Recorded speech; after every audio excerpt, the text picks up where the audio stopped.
On les voit partout, les puffs au CBD. C'est vrai que ça a l'air simple, rapide, discret, bref, la promesse d'un bien-être quasi instantané. Mais est-ce que c'est si simple que ça? Qu'est-ce qui se cache vraiment derrière cette petite vapoteuse jetable? Allez, on va décortiquer tout ça ensemble. Alors voilà le programme pour y voir plus clair. D'abord, on va définir ce qu'est une puff au CBD et pourquoi ça agit si vite. Ensuite, on va se pencher sur les avantages et les inconvénients.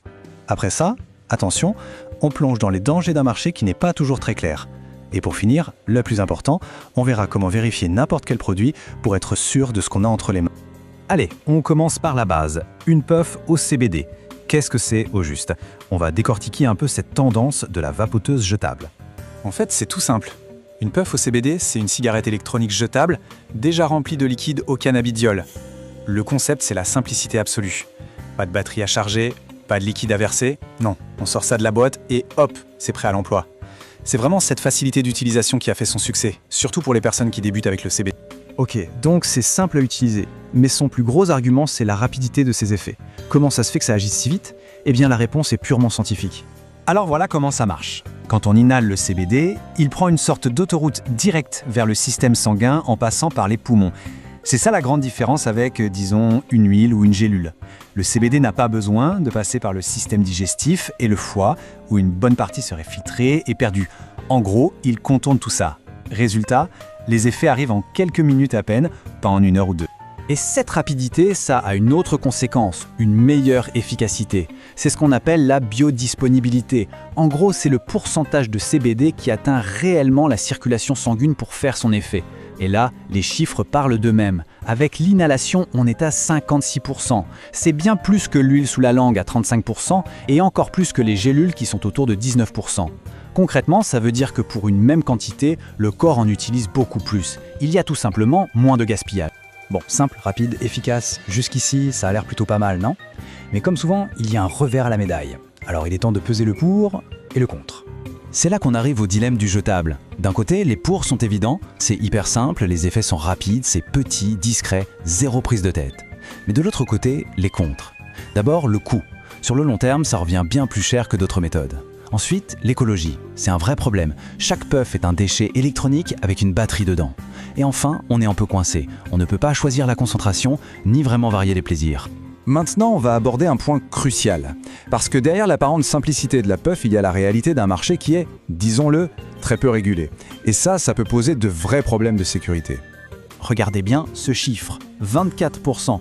Selon une étude très sérieuse publiée dans le JAMA Network Open, c'est le pourcentage de produits au CBD qui sont étiquetés avec précision. Oui, seulement 24%. Ça veut dire que pour quasiment 3 produits sur 4, ce qui est marqué sur l'emballage, eh bien ce n'est pas ce qu'il y a dedans. C'est assez énorme quand on y pense. Et attention, l'erreur ne va pas que dans un sens. On pourrait croire qu'on en a moins pour son argent, mais c'est souvent l'inverse. Plus de la moitié des produits testés contenaient en fait beaucoup plus de CBD que ce qui était annoncé. Et plus grave encore, de nombreux produits qui se vantaient d'être sans THC en contenaient des niveaux détectables. La leçon à retenir, c'est qu'on ne peut tout simplement pas se fier à l'étiquette seule. Mais le danger peut venir aussi d'additifs qui ne devraient pas être là. L'exemple le plus connu, c'est l'acétate de vitamine E. Sur le papier, ça a l'air inoffensif. Le problème, c'est que lorsqu'il est chauffé à haute température, comme dans une vapoteuse, il peut se transformer en un gaz appelé cétène. Et le cétène, c'est extrêmement toxique pour les poumons. C'est une des causes identifiées dans les crises sanitaires liées au vapotage de produits non contrôlés. Bon, face à tout ça, on pourrait se sentir un peu démuni. Mais la bonne nouvelle, c'est qu'il existe des moyens de se protéger. La connaissance, c'est le pouvoir. Alors, voyons concrètement comment on peut vérifier ce qu'on achète. L'outil numéro 1, le plus important, c'est ce qu'on appelle le certificat d'analyse, ou COA en anglais. Il faut voir ça comme la carte d'identité officielle du produit. Ce n'est pas la marque qui le rédige, mais un laboratoire indépendant, un tiers de confiance. C'est la seule preuve objective de ce qu'il y a vraiment dedans. Une marque sérieuse le rendra toujours accessible, souvent via un QR code sur l'emballage. Si ce n'est pas le cas, c'est déjà un très gros drapeau.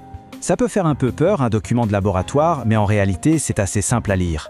Il y a 2 choses principales à vérifier. Premièrement, la puissance. Est-ce que la quantité de CBD indiquée correspond bien à ce qui est écrit sur la boîte? Et est-ce que le taux de THC est bien en dessous de la limite légale, soit moins de 0,3%? Deuxièmement, la pureté. Là, on cherche les mentions ND, qui veut dire non détecté, pour tout ce qui est pesticides, métaux lourds, solvants. Si tout est ND ou passe, c'est que le produit est clean. Donc, pour résumer, voici les 5 signaux d'alarme qui doivent absolument faire réagir. Si le certificat d'analyse manque ou est trop vieux, Méfiance. Si le laboratoire n'est pas accrédité, c'est un problème. Si le taux de THC dépasse 0,3%, c'est illégal et à éviter. Si la quantité de CBD ne correspond pas à l'étiquette, pas bon. Et enfin, si le produit échoue à n'importe quel test de contaminant, on passe son chemin. La règle d'or, pas de transparence, pas de confiance. Au final, le message à retenir est assez simple. La facilité d'utilisation de la puff, c'est super, mais ça doit s'accompagner d'une certaine vigilance de la part du consommateur. C'est facile à utiliser, oui, mais s'assurer que le produit est sûr demande un tout petit effort. Et cet effort, il se résume à une chose: prendre quelques minutes pour vérifier le certificat d'analyse.